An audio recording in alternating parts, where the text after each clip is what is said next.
और दस्तक में आज हम आपको बताएंगे कि भारत ने पाकिस्तानी आतंक पर जो प्रहार किया है वो क्यों अद्भुत, अविश्वसनीय और अकल्पनीय है। दरअसल अगर आप सर्जिकल स्ट्राइक याद कीजिए, आप बालाकोट एयर स्ट्राइक्स याद कीजिए, वो भी अद्भुत थे। लेकिन हर बार ये कह दिया जाता था कि अरे पहले सबूत तो लेकर आइए। तो आज हम आपको पहले ये बताएं कि ये अद्भुत, अविश्वसनीय, अकल्पनीय क्यों हम कह रहे हैं, उससे पहले लीजिए सबूत।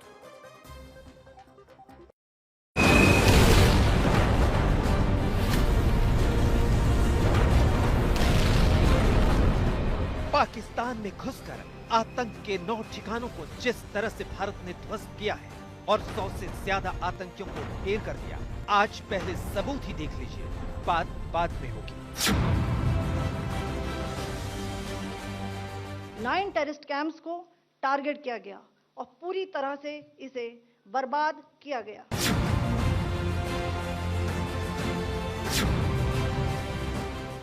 मुजफ्फराबाद में लश्कर तैयबा का ये वही सवाई नाला ट्रेनिंग सेंटर है। यहीं पर सोनमर्ग, गुलमर्ग और पहलगाम हमले के आतंकियों ने ट्रेनिंग ली। भारतीय वायु सेना ने उड़ा दी। पहले इसका सबूत देख लीजिए, बात बाद में होगी। सबसे पहले सवाई नाला कैंप मुजफ्फराबाद, जो कि पीओजेके के लाइन ऑफ कंट्रोल से 30 किलोमीटर दूर है। यह एक लश्कर तैयबा का ट्रेनिंग सेंटर था।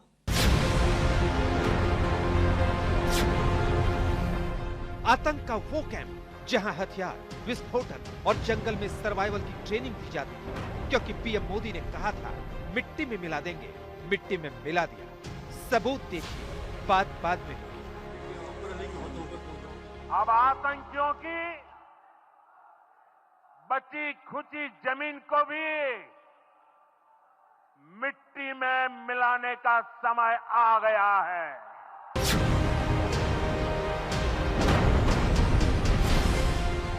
हाफिज सईद के लश्कर का ये वही कैंप है जहां पुंछ में 2023 में श्रद्धालुओं पर हमला करने वाले आतंकी ट्रेन हुए थे। भारत ने चुन चुन कर मारा है। हर व्यक्ति को चुन चुन कर जवाब भी मिलेगा, जवाब भी लिया जाएगा।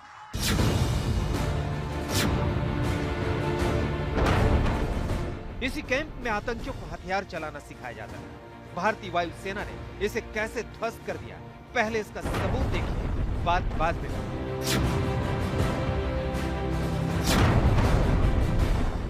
लाइन ऑफ कंट्रोल यानी एलओसी से 13 किलोमीटर अंदर आतंक के इस कैंप को भारत ने उड़ा दिया।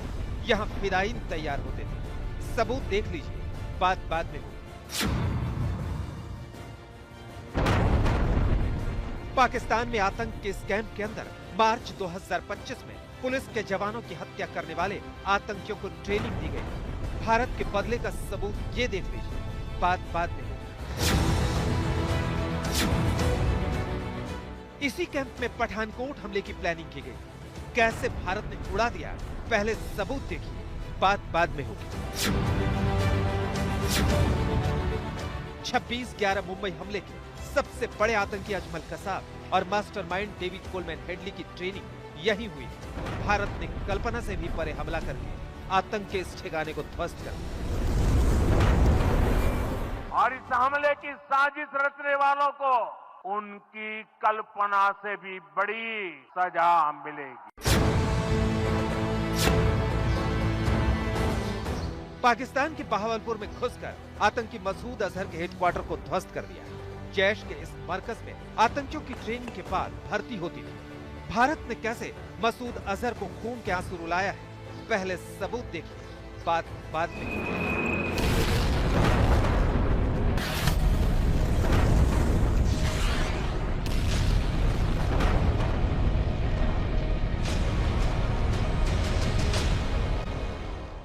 आतंक के खिलाफ भारत के मिसाइल अटैक का एक एक सबूत आपने देखा। सबूत मांगने वालों को इस बार सबूत मांगने का मौका नहीं मिला है। भारत की सबसे बड़ी कार्रवाई का वीडियो सबूत मौजूद है, लेकिन दुनिया के लिए भारत की सैन्य कार्रवाई कल्पना से परे क्यों है वो समझिए। इस वक्त दुनिया में 2 जगहों पर जंग जारी है, कॉन्फ्लिक्ट जोन्स हैं। एक तरफ रूस और यूक्रेन, दूसरी तरफ इजराइल और हमास यानी गाजा समझ लीजिए। अब रूस सेना की तरफ से यूक्रेन पर जब भी हमला किया जाता है वहां पर ताबड़तोड़ बम बरसाए जाते हैं, सैन्य ठिकाने, रिहायशी इलाके सब उसकी जद में आते हैं। इजरायली जो हमले होते हैं वहां से भी गाजा में कैसे प्रहार होता है, सीधे पूरे इलाके को नेस्तनाबूद कर दिया जाता है। अब सबसे बड़ा फर्क क्या है जो दुनिया को समझ में नहीं आ रहा है, वो ये कि भारत की बमबारी में सिर्फ आतंक के ठिकाने निशाने पर है, किसी रिहायशी इलाके पर हमला नहीं किया गया।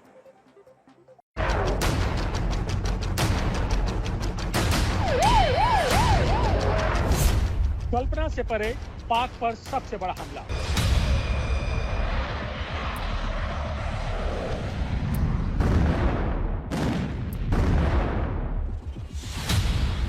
नौ टारगेट, 25 मिनट और सबसे बड़ा बदला।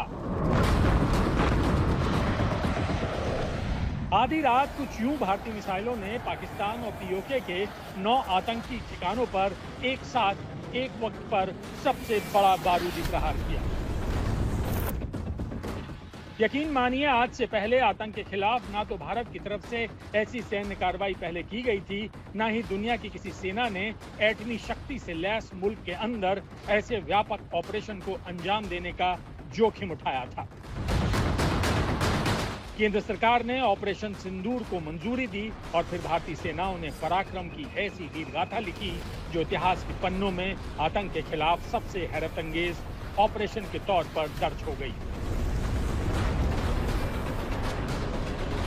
हमारी यह कार्रवाई बेहद सोच समझकर सधे हुए तरीके से की गई है। ऑपरेशन सिंदूर की कामयाबी ने दुनिया को बता दिया कि भारत अपने दुश्मनों को उनके घर में घुसकर मारेगा। ऑपरेशन सिंदूर अकल्पनीय और अविश्वसनीय क्यों है, आपको सिलसिलेवार तरीके से समझाते हैं। ऑपरेशन सिंदूर आधी रात 1:05 पर शुरू हुआ और महज 25 मिनट में पाकिस्तान से लेकर पीओके तक आतंक के 9 सबसे बड़े सेंटर्स को मिट्टी में मिला दिया गया। भारतीय मिसाइलों ने बॉर्डर से 100 किलोमीटर अंदर पाकिस्तान में एक्टिव आतंक के ठिकानों को निशाना बनाया। 90 से ज्यादा आतंकियों की सांसें रोक दी। एक वक्त पर एक साथ 9 टारगेट को इतने बड़े पैमाने पर तबाह करना मिशन इम्पॉसिबल जैसा है, क्योंकि ऐसा ऑपरेशन दुनिया ने पहली बार देखा है। ये हैं देश के 3 सबसे बड़े दुश्मन, एक पाकिस्तान, एक हाफिज सईद और एक मसूद अजहर। भारत के एक ऑपरेशन ने तीनों दुश्मनों को चारों खाने चित कर दिया। ऐसा पहली बार हुआ है जब इंसानियत का सबसे बड़ा दुश्मन यानी मसूद अजहर ऑपरेशन सिंदूर में मारे गए अपने घर वालों की मौत पर मातम मना रहा है। ऐसा पहली बार हुआ है जब मसूद जैसा आतंक का आका अपनों की लाशें देखकर फूट फूट कर रो रहा है, खुद के मरने की दुआ मांग रहा है, क्योंकि भारत के एक्शन में मसूद अजहर के 10 रिश्तेदारों की मौत हुई है। पहलगाम आतंकी हमले का बदला भारत लेगा, ये दुनिया को पता था, पाकिस्तान को भी बखूबी पता था। यानी पाकिस्तानी आतंकियों ने पीठ पर छुरा मारा था, जबकि भारत ने डंके की चोट पर आतंक के सीने पर चढ़कर चढ़ाई बोली। आने वाले समय पर तो इसका उग्रवाद पर एक असर पड़ेगा, उग्रवाद की लीडरशिप पे, उनकी कमर पे, उनकी जड़ पे हमने अगर प्रहार किया है तो उसका असर पड़ेगा। और अभी तो ये स्टार्ट है, देखते हैं किस तरह से अनफोल्ड होता है, इंतजार कीजिए और मैं समझता हूँ कि इसका परिणाम बहुत ही अच्छा रहेगा। ये आतंक के खिलाफ सबसे बड़ा एक्शन क्यों है, इसे एक और वजह से समझिए। भारत की मिसाइलों ने मुरीदके में लश्कर-ए-तैयबा के हेडक्वार्टर को तबाह कर दिया। लश्कर का मुख्यालय लाहौर से सिर्फ 40 किलोमीटर दूर। यही नहीं, पाकिस्तान के प्रधानमंत्री शहबाज शरीफ का निजी घर रायविंद में है। शहबाज शरीफ अपने रायविंद के आवास में रहते हैं। पाकिस्तान के प्रधानमंत्री के निजी आवास से महज 55 किलोमीटर दूर भारतीय सेनाओं ने अपने प्रहार से पराक्रम की वो कहानी लिखी है जो पाकिस्तान की कई पुश्तें नहीं भूलेंगी। बहावलपुर में जैश के हेडक्वार्टर को मिट्टी में मिला दिया गया, जहां से चंद कदमों की दूरी पर पाकिस्तानी सेना का बड़ा बेस है। यानी पाकिस्तान में घुसकर आतंक के खिलाफ भारत का बड़ा और कड़ा एक्शन है। ऑपरेशन सिंदूर भारत की सैन्य शक्ति और काबिलियत का सबसे बड़ा शक्ति प्रदर्शन है, क्योंकि दुनिया की तमाम चुनिंदा सेनाओं के लिए ऐसा ऑपरेशन आसान नहीं। आतंक के खिलाफ लड़ाई के दौरान अमेरिका, इजराइल, फ्रांस, रूस और जर्मनी समेत तमाम ताकतवर देशों ने उन मुल्कों में घुसकर एयर स्ट्राइक की जो परमाणु शक्ति वाले नहीं थे। लेकिन भारत ने पाकिस्तान के अंदर आतंकी ठिकानों को तबाह किया है, जिसके पास एटम बम है, 5वीं जनरेशन के लड़ाकू विमान है जो अत्याधुनिक हथियारों से लैस है। एटमी युद्ध की धमकी देने वाला पाकिस्तान आज घुटनों पर है, क्योंकि पाकिस्तान को मिली सजा उसकी कल्पना से परे है।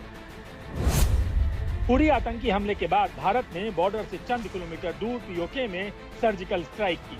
बालाकोट आतंकी हमले के बाद पाकिस्तान के खैबर पख्तूनख्वा में बड़े टेरर कैंप पर एयर स्ट्राइक की।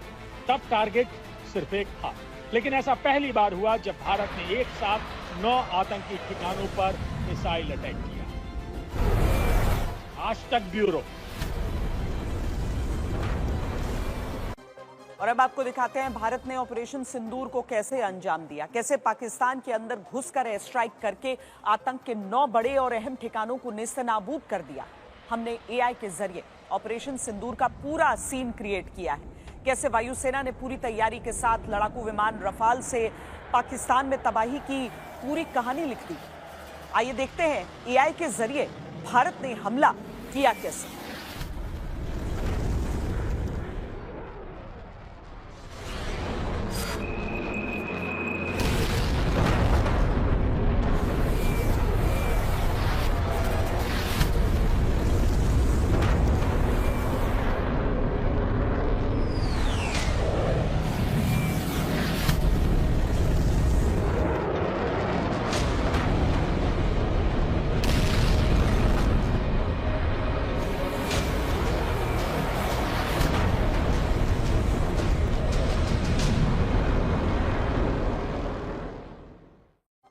अलग अलग ठिकानों की दूरी के हिसाब से अलग अलग हथियारों से ये प्रहार किए गए। इस एआई वीडियो में हमने आपको दिखाया कि रफाल फाइटर जेट से कैसे हमला किया गया। खास बात यह है कि भारत के लड़ाकू विमानों ने अपनी सीमा क्रॉस नहीं की, बल्कि बिना पाकिस्तान की सीमा में दाखिल हुए भारतीय सीमा से ही मिसाइलें दागी हैं।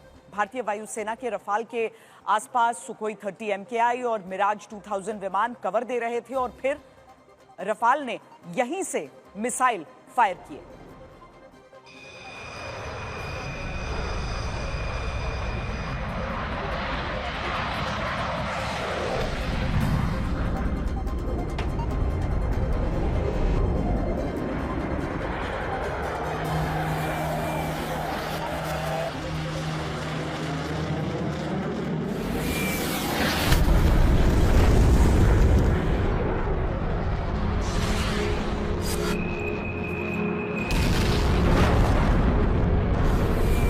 रफाल भारतीय एयरफोर्स का वो खतरनाक विमान है जो अपने साथ 3 अलग अलग तरह की मिसाइल लेकर चल रहा है।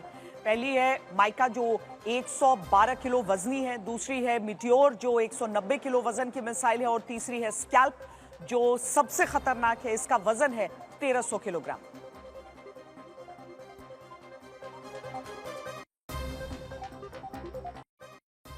पाकिस्तान में आतंकियों के ठिकानों पर यही स्कैल्प मिसाइल गिराई गई। रफाल से यह मिसाइल बिना पाकिस्तानी एयर स्पेस में दाखिल हुए फायर की गई और लश्कर और जैश के ठिकाने तबाह हो गए। इसकी खासियत यह है कि यह बंकर और कमांड सेंटर्स को ध्वस्त करने में सक्षम है। इसकी मारक क्षमता 500 से 600 किलोमीटर तक है। इसकी सबसे बड़ी खासियत यह है कि दुश्मन के रेडार इसे पकड़ने में कामयाब नहीं होते हैं। ये 1300 किलोग्राम वजन का वॉरहेड लेकर जा सकती है। एक और हथियार था जिससे आतंकियों के ठिकानों को नष्ट किया गया। इसका नाम हैमर बम। यह बम कितना खतरनाक है इसे समझाते हैं।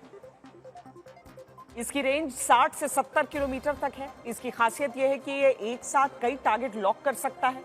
इसकी ताकत यह है कि यह बिल्डिंग से लेकर बंकर तक तबाह कर सकता है।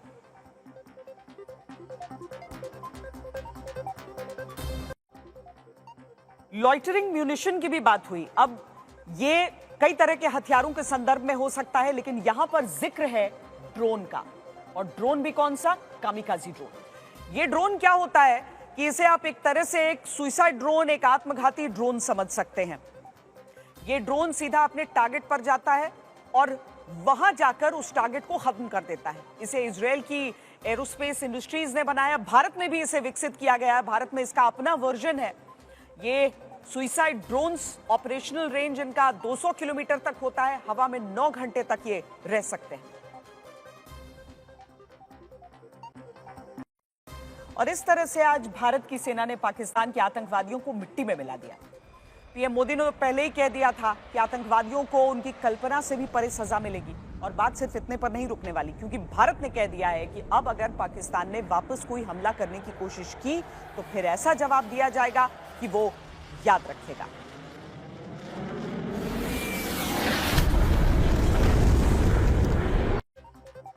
आतंक के खिलाफ भारत के अद्भुत, अविश्वसनीय, अकल्पनीय प्रहार की कहानी हम आपको सुना रहे हैं। किस तरीके से भारतीय सेना, नौसेना, वायुसेना ने मिलकर एक संयुक्त ऑपरेशन किया है, पाकिस्तान में 9 ठिकानों को आतंक के ध्वस्त किया है। बड़ी बात यह है कि केवल पाक ऑक्युपाइड कश्मीर में नहीं, बल्कि पाकिस्तान के भीतर भी जिन ठिकानों पर आतंक के हेडक्वार्टर्स थे, वहां तक भारत का निशाना गया है, भारतीय सेनाओं का निशाना गया है।